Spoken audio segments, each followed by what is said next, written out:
Well, there is no doubt that the Manipur High Court erred in its judgment, but at the same time, should the state government not have informed the High Court that it did not have the jurisdiction to pass such an order? That is the question that the Congress party is raising today. So the criticism is this has been mishandled not just politically but also legally. Let me go back to the students on the panel. Gautam, आपके पास वापस आती हूँ मैं. आपके दोस्त जो मणिपुर में अभी भी हैं, उनसे आपका कोई कांटेक्ट है? कोई इन्फॉर्मेशन आपको मिल रही है कि अभी क्या हालात हैं? गवर्नमेंट्स कह रही हैं कि अब शांति है, सिचुएशन अंडर कंट्रोल है. आपके जो दोस्त हैं वहाँ पे आपको कुछ बता पा रहे हैं कि एक्चुअली सिचुएशन है कैसी? मैम नॉर्मली तो उधर कम्युनिकेशन है नहीं तो कर नहीं पा रहे, पर जितना पता चल रहा है अभी तक उसके हिसाब से मैक्सिमम स्टूडेंट अभी तक इवैक्यूएट हो गए उनके रिस्पेक्टिव गवर्नमेंट से. तो अगर कुछ बच्चे भी हैं तो हमें थोड़ा अभी तक न्यूज़ नहीं आया, क्योंकि ऑलमोस्ट आज में ही कुछ और स्टूडेंट्स इवैक्यूएट हुए. तो जब उनसे बात होगा तभी, पर होप्स हो कि सभी निकल चुके हो. जी, तो आप कह रहे हैं कि सभी देश के अलग अलग पार्ट से आए थे जो आपके साथ पढ़ रहे थे, सब बाहर से आए थे? यस मैम, सब बाहर से थे. सब बाहर से आए थे और सब चले गए हैं वापस. Okay okay, all right. Vikas, आपसे पूछना चाहूंगी कि कितने मुश्किल रहे हैं आपके लिए ये लास्ट के कुछ दिन, जब तक आप सेफली इवैक्यूएट होके अपने घर नहीं पहुंच गए? कितना मुश्किल था आपके लिए ये पूरा का पूरा एक्सपीरियंस? मैम, जहाँ तक बात रही लास्ट कुछ दिन, तो हम सब काफ़ी ज़्यादा घबराए हुए थे. बट मैम 6 मई को जब हमारे कांटेक्ट हुआ महाराष्ट्र की I mean deputy chief minister से मॉर्निंग में, सो उस टाइम पर जब सामने से आपको जब डेप्यूटी चीफ मिनिस्टर कॉल करके बोले तो और बच्चों से बात करें कि आपको पैनिक नहीं करना है और हम अपने सारे एक्टिविटीज़ और सब चीज़ें रेडी कर रहे हैं, तो मैम काफ़ी अच्छा लगता है. तब जाके हमने, उससे पहले तो हम मैम फूड क्राइसिस थे, वाटर क्राइसिस थे, लोग काफ़ी ज़्यादा सारी तरफ से डरे हुए थे, क्या होगा क्या होगा, मेंटली डर थे. बट जैसे ही हमें DCM CM इनसे कांटेक्ट होने के बाद, इससे बात होने के बाद, हमें ये श्योरिटी हो गई कि अब तो कुछ लोग महाराष्ट्र गवर्नमेंट करेगी. और महाराष्ट्र गवर्नमेंट में मैम जस्ट आधे घंटे में एक्शन ले लिया उन्होंने, और कुछ ऑफिशियल्स हमारे इंस्टीट्यूट के अंदर आए, सारे कारें आई, मिलिट्री भी आई, कर्नल दिवाकर सर थे जो मणिपुर में थे, वो आए और हमारे साथ बातें की उन्होंने. तो हमें कम्प्लीटली सिक्योरिटी तो हो गई कि चलो कोई तो आया हमारे लिए, वो महाराष्ट्र गवर्नमेंट फिर. तो मैम 2 दिन में हमें इवैक्यूएट कर दिया गया.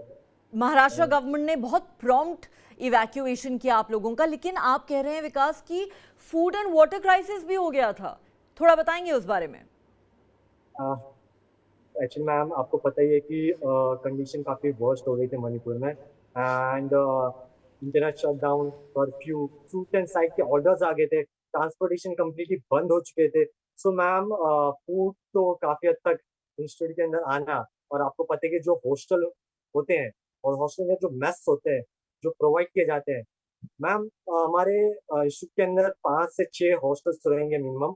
उसके अंदर हर हॉस्टल के अंदर मेस तो थे, बट मैम फूड की इतनी ज़्यादा क्राइसिस हो गई थी कि सभी हॉस्टल वालों को एक स्पेसिफिक हॉस्टल में आकर, यानी एक स्पेसिफिक मेस में आके खाना खाना पड़ रहा था, ताकि बच्चे एक जगह पे आके खा सके, क्योंकि बाकी जगहों पर खाने खत्म हो जा रहे थे. तो वो लोग ने क्या किया कि सारे का सारा जो भी फूड मटेरियल बचा था, जैसे कि ज़्यादा तो बचा नहीं था मैम, कुछ राइस, दाल और एक नॉर्मल सी भाजी थी, बस 3 ही कैटेगरी थी, और बाकी तो कुछ एक्स्ट्रा था नहीं मैम. फूड तो सस्ते क्राइसिस हो गया था. और मैम वाटर की तो आप मुंह धोना, नहाना, ये सब तो मैम दूर की बात है, पीने तक का पानी, मतलब मैम हम, आप बिलीव नहीं करोगे, जो दाल या फिर जो भाजी बनाई गई थी वो एक जो बाजू में लेक था उससे बनाया गया था, उससे हम सर्वाइव कर रहे थे. मतलब मैम इस तरह की कंडीशन हो गई थी.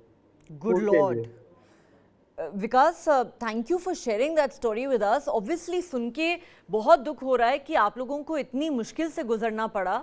और इतना कुछ आप लोगों ने झेला है, डर का माहौल तो था ही। आयुष से भी पूछूंगी मैं ये। आयुष, विकास हमें अपने एक्सपीरियंस के बारे में बता रहे हैं, बहुत ही डिफ़िकल्ट एक्सपीरियंस था। एक तरफ से डर का माहौल, नहीं मालूम कि नेक्स्ट अटैक कहाँ पे हो जाए, एंड उसके ऊपर से वो कह रहे हैं कि फूड क्राइसिस, वाटर क्राइसिस, पानी पीने को नहीं था, खाना बनाने के लिए पानी नहीं था, इतनी मुश्किल सिचुएशन हो गई थी। आपको भी इस तरह की सिचुएशन से डील करना पड़ा? या मैम हम लोग सेम ही हॉस्टल में रहते हैं और actually the situation was very critical कि एक्चुअली 2 दिन तक पूरा वाटर सप्लाई नहीं था हमारा और फूड को कुक करने के लिए भी हमारे पास वाटर बचा नहीं था। तो काफ़ी मैम क्रिटिकल सिचुएशन था और सामने जस्ट पूरा कर्फ्यू लग गया था और सामने अगर बॉम्ब ब्लास्ट हो रहे हैं और फायरिंग शूटिंग हो रहा है तो फिर आप कैसे ही एक्सपेक्ट कर रहे हो कि आपको फूड और वाटर सप्लाई प्रॉपर होगा। तो हम एक्सपेक्ट नहीं कर रहे थे अपने कॉलेज से कि वो सप्लाई करे, लेकिन मतलब एटलीस्ट एक होप था। और धीरे धीरे फिर इनिशियल 2 डेज में तो सिचुएशन काफ़ी क्रिटिकल थी, फिर धीरे धीरे करके थोड़ा नॉर्मलिटी पे बैक हुआ। तो वाटर सप्लाई हमारा बैक हुआ था और फूड सप्लाई में तो कंटिन्यूसली इशू तो बना ही हुआ था। Right. So obviously this was a very, very difficult situation for all of you. Gautam, Tushar, Vikas, Ayush, I want to thank all of you for sharing your stories with us. Obviously you've been through an ordeal. It's been a very, very tough experience for you. But we are glad that it's over. We are relieved that you're back home with your families in the safety of your homes. We don't know when the situation will completely normalize in Manipur and whether you will be able to return home, return to Manipur, whether your parents would want you to return to Manipur, and when you might return to the state. There is a lot of uncertainty over that. For now, you are safe back home, and that is a matter of huge relief. But clearly, you've been through a harrowing time, as have all the other residents of Manipur. And this is a situation where 35,000 people have been internally displaced. They've become refugees in their own land. That's the kind of situation we're talking about. According to the state government, at least 60 people lost their lives. Hundreds of homes, at least 1,700, were burnt down. It's obviously been a very difficult time. It's been a very difficult time. And we can only thank these young people who've come on our show, who've shared their ordeal with us, who've told us how they survived those days of violence, those days when they were scared, not knowing where the next attack might happen, not knowing if they would be able to get out of there safely or when they would be able to see their families next. They even had to deal with an acute crisis of food and water and medicines. It was a very difficult time for all these young students and their families back home, especially once internet was suspended and communication became extremely difficult. They've been through hell, but we are glad that they're out of that situation and safely back home.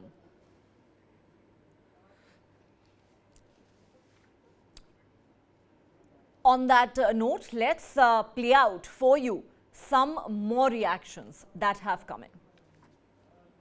जब से हालात ख़राब होना शुरू हुए, क्या क्या देखा आपने वहाँ पर? सर हमें तो इतना वैसे देखने को कुछ था नहीं, क्योंकि सर हम तो हमारे हॉस्टल के अंदर ही थे। तो हमारा जो कॉलेज था IIIT मणिपुर, उन्होंने पूरी तरह से सुरक्षा प्रदान कर रखी थी। हम अपने हॉस्टल के अंदर ही रहते थे और वहीं से सब कुछ होता था।